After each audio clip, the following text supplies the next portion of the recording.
जो भी आपके पर्टिकुलर सब्जेक्ट है, फॉर एग्जांपल जैसे मैं लेता हूं मैथ, तो वहां पे आप ये देखिए कि आपके बच्चे का जो लेवल है, उससे उसके अकॉर्डिंग आप उस क्लास के अंदर या उस स्कूल के अंदर एडमिशन करवाइए। आपके बच्चे का अगर एवरेज बिलो है तो आप सेक्शन देखिए उस स्कूल में अलग अलग है, तो भाई जिस लेवल का बच्चा है ना उसी के अकॉर्डिंग उस सेक्शन में उसको एंटर कीजिए। कई बार क्या होता है कि हम संगत के चक्कर में पड़ जाते हैं कि भाई मेरा मेरा बच्चा है ना, कि मेरा बच्चे का एवरेज तो मतलब जो लेवल है ना, माइंड का लेवल है, जो आईक्यू लेवल है, वो तो बहुत कम है, लेकिन मैं चाहता हूं कि मेरा बच्चा इंटेलिजेंट बच्चों के अंदर बैठे। तो वो संगत वाली एक चीज तो बात अच्छी है कि अच्छी संगत करनी चाहिए हमें, लेकिन वो कहीं ना आप नुकसान खा जाओगे उस चीज में। क्योंकि जब वहां पे टीचर पढ़ाएगा तो सभी बच्चे अगर एक लेवल के होंगे तो उसके माइंड सेट के अकॉर्डिंग उनको पढ़ाया जाता है। ठीक है, तो आप अपने बच्चे को जो भी सेक्शन हो उसके अकॉर्डिंग उसमें एडमिशन करवाइए। इसके अलावा जैसे मैथ के अंदर मतलब मीडियम टाइप की जो बुक लगी है ना, वो स्कूल चुनिए आप, या मैनेजमेंट से बात कीजिए, उनका सिलेबस देखिए। अगर अवेयर नहीं हो तो जो एजुकेटेड पर्सन आसपास उनसे डिस्कस कीजिए इस बारे में कि सिलेबस कम से कम हो। क्योंकि होता है क्या है कि आप मैनेजमेंट जो होती है ना, मैं बताऊं आपको रियलिटी में, मैनेजमेंट कोई किसी की नहीं होती भाई। टीचर तो कहीं ना कहीं आपके बच्चे का, जैसे आप माँ बाप जो हेल्प करते हैं ना, अपना मान के जो चीज मतलब मेहनत करते हैं बच्चों को पढ़ाते हैं, वो तो एक अपनी जगह पे है, लेकिन जो मैनेजमेंट होती है ना उसका टोटली जो मैनेजमेंट जो देखती है ना, वो सब कुछ देखती है अपने प्रॉफिट के लिए। तो एक तो ये चीज अपने दिमाग से निकाल दीजिए कि मैनेजमेंट मेरे बच्चों का भला चाहती है। ये भला कोई नहीं चाहता है भाई। वो टोटली प्योरली आजकल जो है ना इंडिया के अंदर एजुकेशन एक बिजनेस बन चुका है। तो जिसको जो जहां से ज्यादा फायदा मिल सकता है ना, वो हर चीज, वो एक्टिविटीज, वो रणनीति, हर चीज अपनाता है स्कूल। ठीक है, तो आपको देखना है कि मेरे बच्चे के लिए कौन कौन सी, तो एक तो ये चीज तो है ना आपको देखनी है, सिलेबस कम से कम होना चाहिए। अगर बात वो क्यों होना चाहिए, अब उसके पीछे रीजन बताता हूं आपको। अगर आपका सिलेबस कम से कम होगा तो टीचर उसको बार बार रिपीट करवा सकता है उस एक टॉपिक को, और कभी भी एक बार करवाने से आपका बच्चा कितना ही इंटेलिजेंट हो, बिना प्रैक्टिस के, बिना बार बार उसको रिवीजन के, मैथ तो कभी नहीं आ सकता है। और ये साइंस, मैथ, ये चीजें है ना मोस्ट इंपॉर्टेंट सब्जेक्ट के अंदर है। तो यहाँ हमने क्या करना है, थोड़ा सा फोकस करना है इस चीज के ऊपर कि सिलेबस क्या हो हमारा। ये मैनेजमेंट भी थोड़ा, अगर मतलब रिक्वेस्ट है मेरी भी, मैंने मतलब अपने एक्सपीरियंस से मैं आपको बता रहा हूं, अगर आप सिलेबस छोटा रखोगे, अब 5th क्लास का बच्चा, 4th क्लास का बच्चा, चैप्टर हम मैथ के अंदर है कम से कम, कई कई बुक्स के अंदर जो हाई लेवल की बुक है उसके अंदर कम से कम 22 25 चैप्टर आ जाते हैं मैथ के अंदर भी। और बच्चे का बेस ही अच्छा नहीं है, मतलब आप समझो इस चीज को। अगर बच्चा इंटेलिजेंट है तो एक्स्ट्रा में तो आप कुछ भी करवा सकते हो, टीचर के ऊपर छोड़ दो कुछ चीजें। अगर आपके बच्चे एक्स्ट्रा ऑर्डिनरी हैं, इंटेलिजेंट बच्चे हैं, तो टीचर के ऊपर छोड़ दो कुछ चीजें, तो कुछ रिस्पॉन्सिबिलिटी उनकी भी तो होनी चाहिए कि एडवांस करवाने की। वैदिक मैथ हो गया, ठीक है, इस तरह की, या मेंटल मैथ जो भी बोलते हैं वो, ये चीजें टीचर या कंपटीशन एग्जाम से रिलेटेड जो शॉर्ट ट्रिक्स होते हैं, फार्मूलेज होते हैं, या जो टॉपिक्स होते हैं, वो टीचर खुद भी तो करवा सकता है। लेकिन आप ये कहो कि एक बच्चे का बेस बिल्कुल नहीं है, मतलब उसको मतलब मिनिमम है, और उसको आप 22 के 22 या 20 चैप्टर करवा रहे हो, तो मेरे हिसाब से तो वो कोई लॉजिक बनता नहीं है। कि जिस बच्चे को शुरू के 4-5 चैप्टर भी नहीं आते हैं, जोड़ घटा गुणा भाग जिसको अच्छे से नहीं आती है, उसको आप कहोगे मेरे को ये यहाँ परसेंटेज के क्वेश्चन निकालो, ठीक है, स्पीड वगैरह के क्वेश्चन निकालो, तो मेरे हिसाब से उस बच्चे के साथ ना पूरा साल धोखा होता है। वो क्या करता है, उसका सिलेबस कंप्लीट हो जाता है स्कूल की तरफ से, लेकिन उस बच्चे को कुछ नहीं आता है। तो मेरे अकॉर्डिंग मेरा मानना यह है कि सिलेबस कम से कम हो, लेकिन बच्चे का जो बेस है ना वो ऐसा बने कि उसको अगर 10 चैप्टर हैं वो अच्छे से आ रहे हैं ना, तो वो 20 की बजाय ना वो 10 चैप्टर उसके काम के हैं, क्योंकि वो लाइफ में उसके काम आएंगे। और अगर आप सिर्फ सिलेबस के चारों तरफ घूमते रहे, सारा सिलेबस करवा दिया, कॉपी में कर दिया, चेक कर दिया, और बच्चे को कुछ आ नहीं रहा है, तो मेरे हिसाब से उस सिलेबस को करवाने का भी भैया कोई फायदा नहीं है। तो ये चीजें मैनेजमेंट भी देखे, ये चीजें टीचर्स भी देखें, और ये आप पेरेंट्स, क्योंकि आप अपने बच्चे को, सबसे रिस्पॉन्सिबिलिटी माँ बाप की होती है, फिर टीचर की होती है, तो ये दो चीजें तो देखो सभी को देखनी चाहिए।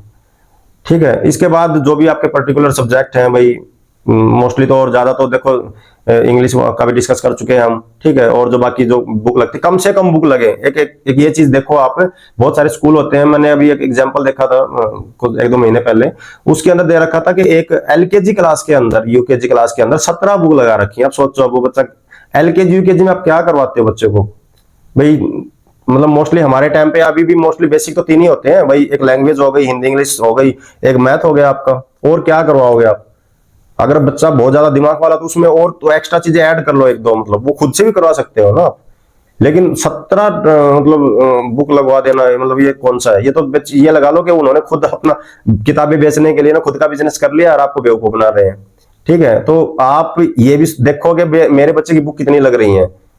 बेसिक तो भैया सबसे मेन जरूरी है कि आपके बच्चे का बेस बहुत मजबूत होना चाहिए।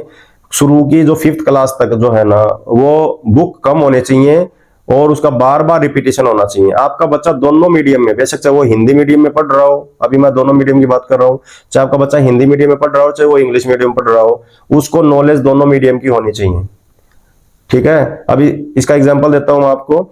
अगर आपके अब जितने भी प्राइवेट स्कूल हैं जो इंग्लिश मीडियम, अपने आप को इंग्लिश मीडियम स्कूल बोलते हैं, उनकी सिचुएशन देखना कि उन बच्चों को हिंदी में गिनती आती नहीं मिलेंगी, उनको पहाड़े आते नहीं मिलेंगे, उनको पता ही नहीं है पहाड़े किसको बोलते हैं। ठीक है, अब वो टेबल टेबल से जानेंगे, वो उनको 1 2 3 तो आती मिलेंगे, लेकिन उनको ये बोल दो कि हाँ भैया 25 कितना होता है, 45 कितना, 69 कितना होता है, 79 कितना होता है, उनको पता ही नहीं है। ठीक है, तो और आपको पता क्यों होना चाहिए? क्योंकि मार्केट में जब बच्चा निकलता है, जब एक मैच्योर इंसान बनता है, तो उसको लाइफ में दोनों तरह के पर्सन से कम्युनिकेट करना पड़ता है। आप ये नहीं कह सकते कि भाई मैं तो इंग्लिश मीडियम से पढ़ा हूं तो मैं हिंदी मीडियम वालों से बात नहीं कर सकता। सपने सबके बड़े हैं, बहुत बड़े बड़े पेरेंट्स के सपने होते हैं, मेरा बेटा विदेशों में जाए, मतलब डॉक्टर बने, इंजीनियर बने, लेकिन भैया बात तो आपसे भी करेगा वो। ठीक है, संस्कार तो सेवा तो आप भी करवाओगे उससे। लेकिन आप ये सोचते हो बना तो बच्चे को अंग्रेज दे, लेकिन मतलब बाद में जाके वो आपकी सेवा नहीं करेगा, फिर कहते हो कि जी हमने सब कुछ दिया बच्चों को, लेकिन बच्चों ने तो हमें वृद्धाश्रम में डाल दिया। वो क्यों डाल दिया बच्चों ने? क्योंकि बच्चों से आप रिलेशन ही नहीं बना पाए, सब कुछ दूसरे मीडियम में कर दिया। बच्चा कुछ आपकी इमोशंस की बच्चा कदर ही नहीं कर रहा है, ना पहले कर रहा है, तो बाद में कैसे करेगा बुढ़ापे में जाके? तो ये चीजें मतलब मेन क्या है कि जो शिक्षा जो है ना वो संस्कारित होनी चाहिए। संस्कारों के साथ जो शिक्षा आएगी, और संस्कार तभी डेवलप होते हैं जब एजुकेशन को अपनी अपनी भाषा में दी जाता है। इसके लिए ना मैं एक बेस्ट पॉइंट बताता हूँ आपको, जैसे मोरल एजुकेशन का। हमारे टाइम पहले जो बुक लगती थी, हम नैतिक शिक्षा बोलते थे उसको, मोरल एजुकेशन। उस बुक में ना कहानियां होती थी, और मतलब वो कहानियां ना अब भी हमें याद है। उनसे उनके नीचे ना एक लाइन लिखी होती थी, शिक्षा, कि इससे हमें क्या शिक्षा मिलती है, क्या सीख मिलती है। तो वो चीजें ना बहुत इंपैक्ट डालती हैं, और उस कहानी को ना हम मतलब मजे से पढ़ते थे, वो हमारे ऊपर ना कभी प्रेशर नहीं रहा। लेकिन अभी सिचुएशन देख लो आप, बेसिक स्कूलों के अंदर ना मोरल एजुकेशन की बुक लगी हो, लेकिन आप देखना कि टीचर क्या करता है कि जस्ट लेसन पढ़ाया, जैसे लाइक इंग्लिश ही हो जाता है, वो एक सब्जेक्ट हो जाता है अलग से बस। ठीक है, एक लेसन पढ़ाया और उस लेसन के क्वेश्चन आंसर लिखवा दिए, फिल इन द ब्लैंक्स भरवा दिए, इस तरह से पूरा लेसन हो गया वो कंप्लीट। और बस बच्चा वो उनको क्या करता है, उसको याद करता रहता है। अब उससे सीख क्या मिली उस कहानी से, या उस बच्चे से दोबारा से आप पूछोगे ना कि बेटा कहानी सुना, वो बता ही नहीं पाता है। क्यों? क्योंकि उसकी भाषा में नहीं है, वो रटता रहता है उसको क्वेश्चन आंसर। वो टीचर अपने पेपर ले लेते हैं, एग्जाम खत्म, बस इतना ही होता है। तो हमने मोरल एजुकेशन की जो बुक लगवाई है वो किस पर्पज से लगवाई है, ये भी तो मतलब आपको पता होना चाहिए ना। तो वो संस्कार डालने के लिए लगवाई जाती है, ना कि एक नया सब्जेक्ट ऐड करने के लिए। तो जो भी चीजें हैं, जो भी भाई एक्स्ट्रा में जो बुक लगवाते हैं स्कूल वाले, कोई रीजनिंग भी ऐड करवा देता है, मतलब और भी तरह की बहुत सारी बुक्स होती हैं। तो मेरी रिक्वेस्ट यही है, या मैं मतलब जस्ट पेरेंट्स से, मैनेजमेंट से यही बात कहना चाहता हूँ कि भैया बुक कम से कम रखो आप, और जो भी रखो उसके ऊपर ना 100% फोकस करो। जस्ट ये नहीं है कि बुक तो लगवा दिया आपने, और बुक बहुत सारी बुक्स ऐसी होती हैं जो टीचर पूरे साल में नहीं करवाता है। अभी बुक हमने इंग्लिश की बुक लगा लिया, जैसे मैं इंग्लिश की बात कर रहा था, तो इंग्लिश के अंदर ना एक बुक और लगवा दी साथ में स्कूल वालों ने, इंग्लिश ग्रामर की। ऐसी हिंदी की लगवा दी, हिंदी के साथ एक बुक और लगवा दी, हिंदी व्याकरण की। अब होता क्या है कि पूरे साल तो ना टीचर से वो बुक ही कंप्लीट होती है, अब आपने एक बुक और लगवा दी, कहां से वो कंप्लीट करेगा? और ऑलरेडी बुक के अंदर है ना बहुत सारा मैटर होता है, ग्रामर वाला बहुत सारा मैटर होता है। तो वो इंपॉर्टेंट जो टॉपिक है वो टीचर ऑटोमेटिक ही करवा देगा।